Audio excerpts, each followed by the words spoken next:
الرحمن الرحیم۔ میں اس ویڈیو میں آپ کے سامنے جماعت اسلامی بنگلہ دیش کے حوالے سے گفتگو رکھوں گا۔ 1971 میں جب اندرا گاندھی نے ڈینگ ماری تھی کہ ہم نے دو قومی نظریہ کو خلیج بنگال میں ڈبو دیا ہے، تو اس کے سامنے بظاہر ریاست پاکستان نے بھی پسپائی اختیار کر لی، جس کے نتیجے میں بنگلہ دیش بن گیا اور پاکستان کا ایک حصہ ٹوٹ گیا۔ اسلامی دنیا اور بین الاقوامی دنیا نے بھی اس ڈینگ کے سامنے بظاہر پسپائی اختیار کر لی،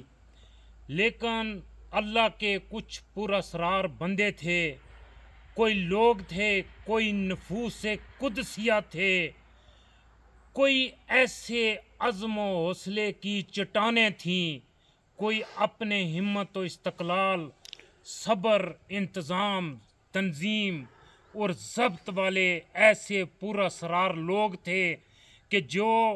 اس دو قومی نظریہ کے لیے ڈٹ کے کھڑے ہو گئے، اور پھر ظلم اور استبداد نے، ہندوستان کی مکاریوں اور چلاکیوں نے ان پراسرار بندوں کے جسموں کو کچلنے میں تو کامیاب ہو گئے، لیکن ان کے جذبے کو کچل نہیں سکے۔ سو وہ جذبہ جواں ہوتا رہا۔ اس طرح مرور ایام میں 54 سال گزر گئے، اور آج 54 سال کے بعد ہندوستان کی وہ ڈینگ اور اس کی مکاری اور چلاکی کل انشاءاللہ 12 فروری کو اللہ کے پراسرار بندے اور سید ابو الاعلیٰ مودودی کے مطیع اور فرمانبردار وہ عظیم لوگ کل اندرا گاندھی کے اس تکبر اور اس کی اس ڈینگ کو انشاءاللہ 12 فروری کو اسی خلیج بنگال میں ڈبو دیں گے۔ دو قومی نظریہ 1947 میں بھی اپنے عروج پہ تھا، جب 6 لاکھ لوگوں نے قربانیوں کی داستان رقم کی تھی۔ دو قومی نظریہ 1971 میں بھی عروج پہ تھا۔ یہ علیحدہ بات ہے کہ کچھ لوگ پسپائی اختیار کر گئے تھے، لیکن سید ابو الاعلیٰ مودودی کے تربیت یافتہ لوگ اس وقت بھی بے سر و سامانی کے عالم میں وہاں ڈٹ کے کھڑے ہو گئے تھے، اور پھر وہ 54 سال تک کھڑے رہے، اور ایسے کھڑے رہے کہ انہوں نے قربانیوں کی لازوال تاریخ رقم کی۔ کچھ بڑے دماغ، کچھ بین الاقوامی مبصرین، کچھ سیاست کی چوٹیوں کے چھونے والے یہ مشورے اپنے تئیں دیتے رہے کہ جماعت اسلامی بنگلہ دیش کسی اور نام کے ساتھ سامنے آ جائے، یا کم از کم جماعت اسلامی بنگلہ دیش اپنے پرچم کو تبدیل کر لے، یا جماعت اسلامی بنگلہ دیش اپنے انتخابی نشان ترازو کو بدل دے۔ لیکن اللہ کے پراسرار بندے سید ابو الاعلیٰ مودودی کے تربیت یافتہ ان پراسرار بندوں نے یہ اپنے موقف سے ان کو کچل دیا گیا، ان کو شہید کر دیا گیا، ان کی املاک تباہ کر دی گئی، ان کے کاروبار تباہ کر دیے گئے، ان کے بچوں کو ایسا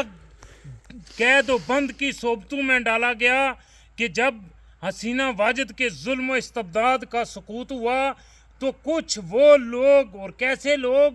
بیرسٹر، پی ایچ ڈی، پڑھے لکھے، بڑے بڑے نیکوکار لوگ سامنے آئے کہ جن کے ورثاء ان کے جنازے پڑھ چکے تھے۔ یعنی جس تحریک نے اور جس تحریک کے لوگوں نے اتنی قربانیاں دی ہوں، اور پھر انہوں نے کسی بات پہ سمجھوتا نہیں کیا ہو، اور اپنے موقف سے 1 انچ پیچھے نہ ہٹے ہوں، اپنے نشان، اپنے پرچم، اپنی تربیت، اپنی تحریک، یہ تحریک اسلامی پاکستان، تحریک اسلامی آزاد کشمیر، تحریک اسلامی مقبوضہ کشمیر، تحریک اسلامی ہند اور پوری دنیا کی اسلامی تحریکوں کے لیے بھی اس میں نشان اور روشنیوں کے مینار موجود ہیں کہ پھر یہ اللہ کے نیک بندے اس پہ 54 سال تک ڈٹے رہے اور قربانیوں کی لازوال تاریخ رقم کی، اور کوئی تبصرے کرنے والے سوچنے والے دماغ جہاں ہماری سوچیں ختم ہو جاتی ہیں، جہاں جا کے سارے تبصرے ختم ہو جاتے ہیں، سب نے اس پہ اپنی اپنی رائے کا اظہار کیا اور سب نے کہا کہ ان کو اپنے موقف سے پیچھے ہٹ کے حکمت کا تدبر اپنے تئیں بتائے، اور پتہ نہیں کیا کیا 54 سالوں میں آزمائشیں آئیں، لیکن یہ وہ عظیم لوگ تھے، یہ وہ نفوس قدسیہ تھے کہ جو اپنے موقف پہ ڈٹے رہے، اور ایسے ڈٹے رہے کہ پھر اللہ تعالیٰ نے اپنی مدد فرمائی۔ اور دیکھیں اللہ تعالیٰ صبر و استقامت والوں، تنظیم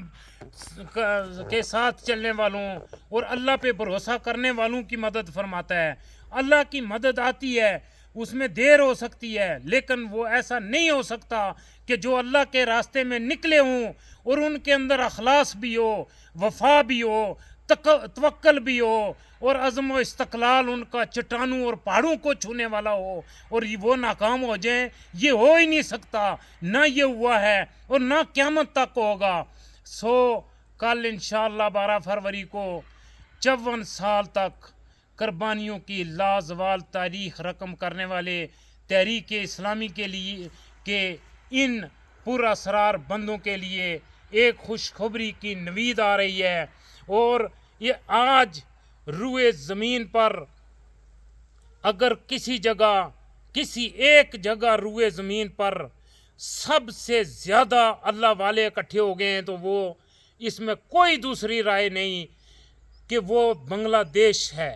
کہ وہاں اس وقت جماعت اسلامی کے ساتھ وہاں کا یوتھ، وہاں کے یعنی اس وقت جماعت سب سے زیادہ پڑھے لکھے لوگ، یوتھ، بوڑھے، جوان، خواتین جماعت اسلامی کے ساتھ ہیں، اور تمام تر ریشہ دوانیوں اور عالمی سازشوں اور ان بغض و عناد اور ہندوستان میں بیٹھے ہوئے ان کے بدخواہوں کی شرارتوں کے باوجود اس وقت تک تحریک اسلامی اپنی تنظیم، اپنے پلیٹ فارم، اپنے نشان، اپنے پرچم، اپنی تربیت اور سید ابو الاعلیٰ مودودی کی اس فکر کے ساتھ، اس ویژن کے ساتھ کھڑی ہے کہ جس میں دنیا جہان کے لیے عبرت کا سامان موجود ہے۔ اور آخر میں اس بات کا بھی ذکر کروں گا کہ اس وقت پاکستان کے 25 کروڑ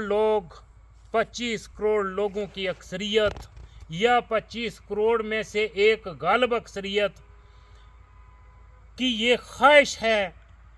کہ بنگلہ دیش میں جماعت اسلامی بنگلہ دیش کامیاب ہو جائے،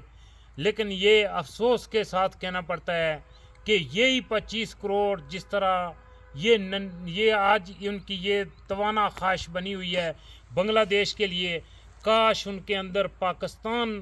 کے اندر بھی اور آزاد کشمیر کے اس خطے کے اندر بھی یہ پختہ سوچ ان کے اندر پیدا ہو جائے اور اس پہ عملی اقدامات کیے جائیں۔ تو انشاءاللہ ہم اس وقت بنگلہ دیشی قوم کے عزم اور حوصلے، ان کی تدبر کو، ان کی تنظیم کو، ان کے جو آپس میں اتفاق اور اتحاد ہے، ان کی یوتھ کو، ان کے جوانوں کو، بوڑھوں کو، ان کی خواتین کو اور سارے طبقے کو تحسین پیش کرتے ہیں، اور ہم یہ امید کرتے ہیں کہ ایک منصفانہ عادلانہ انتخابات کے ذریعے کل جماعت اسلامی بنگلہ دیش 300 میں سے 200 سے زیادہ نشستوں پہ انشاءاللہ شاندار کامیابی حاصل کرے گی۔ انشاءاللہ دوسری کسی ویڈیو میں کل آپ کے ساتھ انتخابات کے نتائج کے بعد ملاقات ہوتی ہے۔ وما توفیقی الا باللہ۔